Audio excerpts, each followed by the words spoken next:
Hello everybody, welcome back to an episode of Super Symmetry. Last episode, I have no clue what we did, but over the past 4 days I had a to-do list, but I kinda got rid of it. But basically it was circuit, some wires, batteries, machines. Yeah, basically a bunch of stuff that we'll need for this week. Which that list did include getting components for the electric blast furnace and the machine we're gonna make today, which unfortunately I built the other electrolyzer on a chunk edge, but it hasn't seemed to cause any issues yet. So, another thing is that guy's also on a chunk edge. And guess what? Anytime I come back here, these guys are like gray. And you don't run the machine when these things are gray. That is bad. You wanna fix that whenever they turn gray. So like, place a block next to it to update it and make it realize that it's one machine, not two separate machines. Today we're gonna automate the actual aluminum processing because we're at the last stage of the process, which just needs an electrolyzer. So this part of the process will take alumina dust into the advanced electrolysis setup, like this. We got this whole thing here. We need to make one of them, but yeah, basically this. So we're going to need some 4x10 wires, and we're also going to need a bunch of circuits. Fortunately, I've got most stuff we're going to need for this. 1, 2, 3, 4, 5, 6. Alright, I'm just going to work on getting these machine casings done first, since they're going to be easiest. Now, here's what we're going to be asking ourselves when we look at what this is going to need. So, basically, where the heck is this thing? It's like, never in the right place. Advanced, okay, there we go. So, we're looking at, we need a fluid input hatch, and 2 fluid output hatches, 1 item in output hatch, and then like 3 item input hatches. So overall 4 inputs, and then we're gonna need 3 outputs, which will be 27 of these and like 6 of these. And then, we need 18 of these guys, plus 4 for wiring, but we'll get to that in a second. So 18 of them, 1, 2, 3, 4. We're just gonna let that do its thing while we go ahead and get the next thing, which is this. 1, 2, 3, and 4 of them need to be processed on level 3 of this. Iron ingots, and I think I actually have some of these guys, because I fought some bandits pretty recently, so we'll just go ahead and run these through here. Why do we need well, we're making energy input hatches. Heat these guys in a furnace. Now we just gotta slap these together, like so. Like this. Boom. Oh, we need to do that again, because we got another one. Okay. So we got 3 of them now. And 2 of these guys are going to go in the assembler with the wires we just made. Alright, now if there's many plates, there's a chance we could just completely ruin this and make the wrong amount of machine casings. So we needed 7. Oh, we're out of wires, but don't worry. Got more here. So we just got to shove those in there. Boom. 1, 2, 3, 4, 5, 6, 7, 8. That covers the first ones. 1, 2, 3, 4 covers the next ones, and then lastly, I believe we just need 6. 1, 2, 3, 4, 5, 6. And that will make, we divide that, that's 9. So 9 of these guys. Then we make machine holes. And I should make 9. Oh, there's extra. How much? There's enough for 1 more. Okay then. So 1, 2, 3, 4. I'm assuming that, yeah, basically not at this point. We could never ruin this. There's no way for us to ruin this. Alright, so now we need to just make this guy, which is gonna be a bit of a, I don't know, I don't think it's an issue. That'll be no problem. Like, literally just took me 5 seconds to make the stuff we need for this. There we go, we're done. Then energy hatches come next. Now, I'm pretty sure all we need is oh, actually it's more chests than what I thought it was, but yeah, we'll make this. So we'll make a chest. 1, 2, 3, 4. Okay, there we go. We got actually enough chests for that. And everything else just needs to be inputs and outputs. 3 inputs and 1 output, so stop banging on the door. Okay, that's not an input hatch. We need an input bus. This guy. Okay, so I've made everything we are going to need. I've got the electrolytic cell. I've got the power input buses. But I seem to have forgotten to get a wrench. The one thing we need. I always forget this thing to go grab the wrench. The wrench is super important. So I'm gonna start, maybe I should put this thing off the ground, so that way I don't have to deal with this nonsense of, what's it called? Chunk borders? Let me see about the chunk borders. Let's see Yeah, I think that is actually a good solution right there. And it uses the system we have set up here, where we could just rotate those guys down. Grab a pair of wire cutters, because I forgot those too. I didn't think we were going to need wire cutters today. Honestly, I did not think we were going to do any electrical work. We were just going to assemble this machine and not have any problems. But no, this is, we're having problems here. So the shape is kind of like a 5x4 here. So, this is 2. Oh, don't we need a maintenance? Oh my gosh. Actually, I do have another... I found that we have another guy over here. But, I don't know. See, making these big machines isn't actually that bad. These machine casings and things are actually really cheap and not that bad. It depends on the machine, though, of course. Some of these are, like, atrocious, but these aren't too bad. Wait a second, wasn't I able to... Did I use... Which kind did I use? Did I use the cheap ones on these guys? Yeah, I used... Oh my gosh. We just used the expensive kind. I don't really care. It basically just means it can hold more fluid before I have to do maintenance and stuff. So the fluid is not consumed in this process, which basically means I only need this one hatch, okay? I don't even need to do any piping or anything.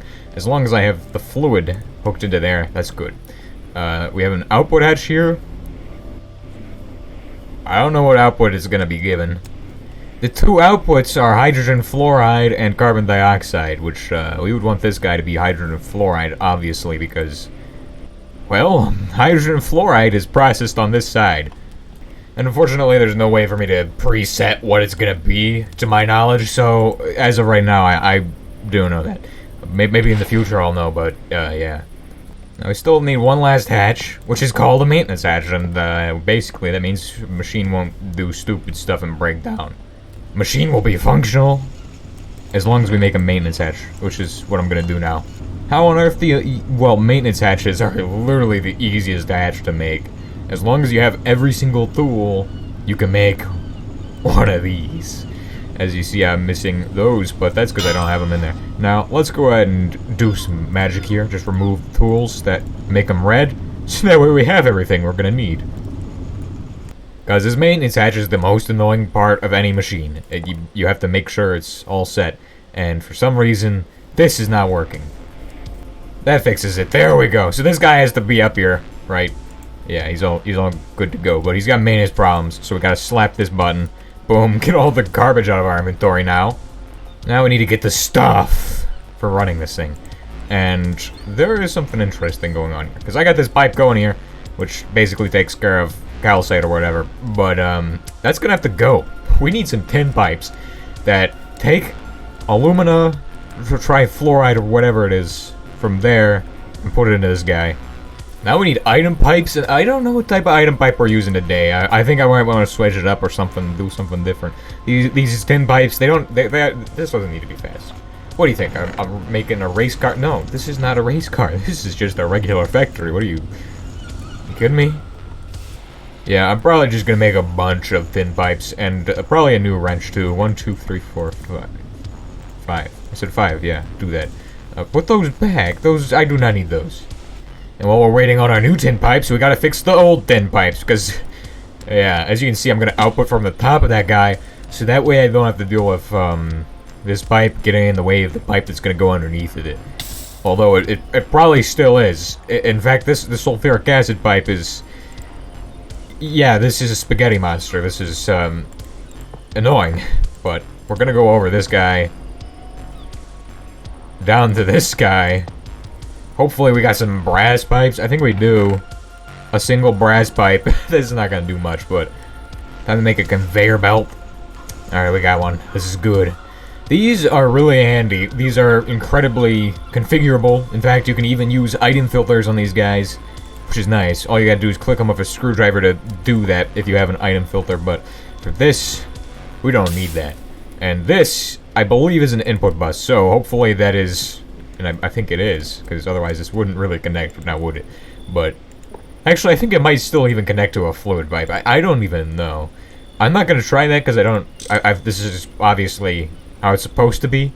But, man, that's looking pretty gregic. Well, it is now time for us to start this wonderful machine going in a second. First, we need to get cryolite.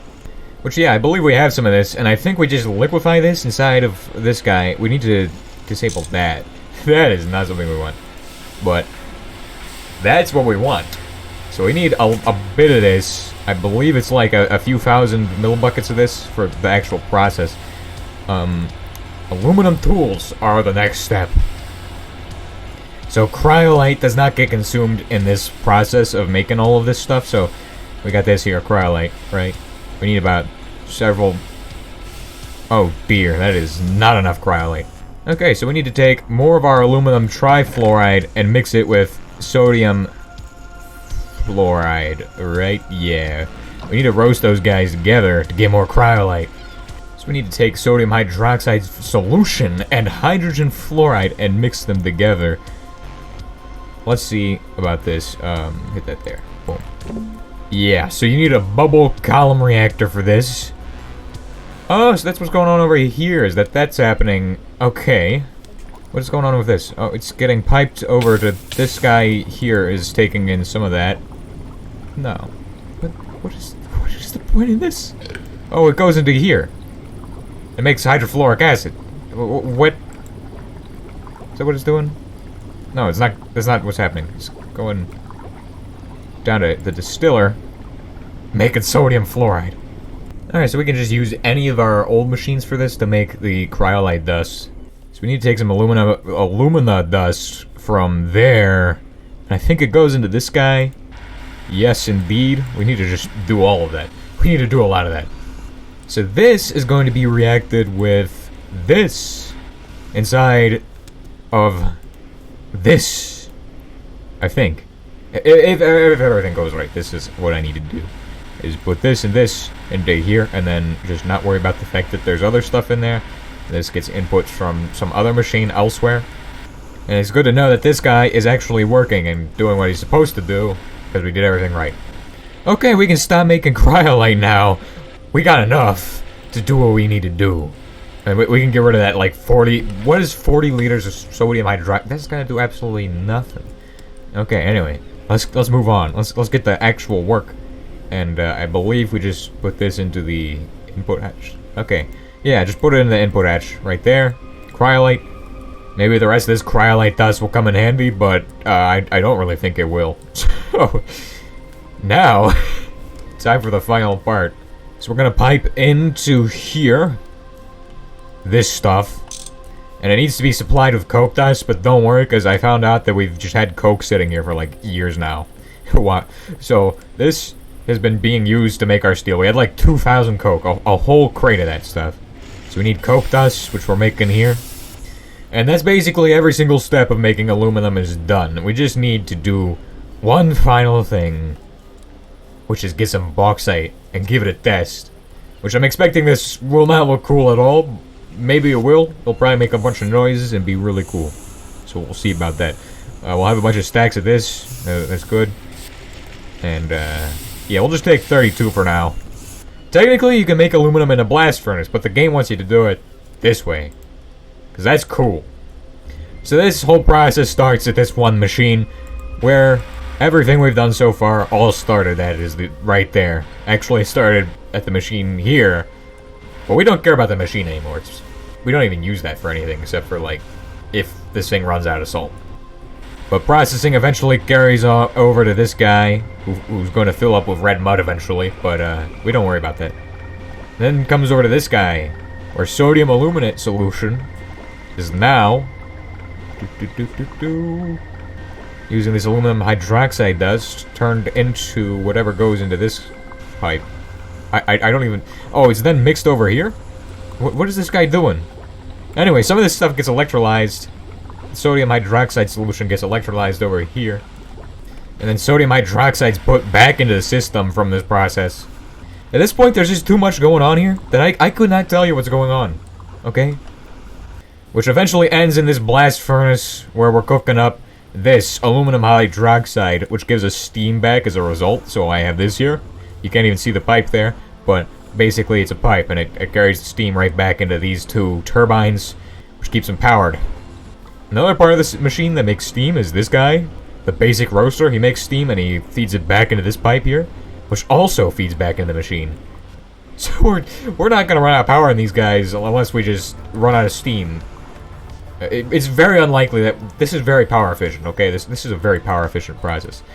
Eventually, we'll have enough of this in this guy, and aluminum trifluoride into there, that this guy will work. Now we need a way to automate what's going into which machines, or like, because not all, like we need a 10th. Or we need 10 of these guys to go into here, and then one of them needs to go into this guy. The base, no, not that guy. This roaster here needs one of those. That, I don't know how to do that. We'll have to find some way to automate that. But basically, we're done.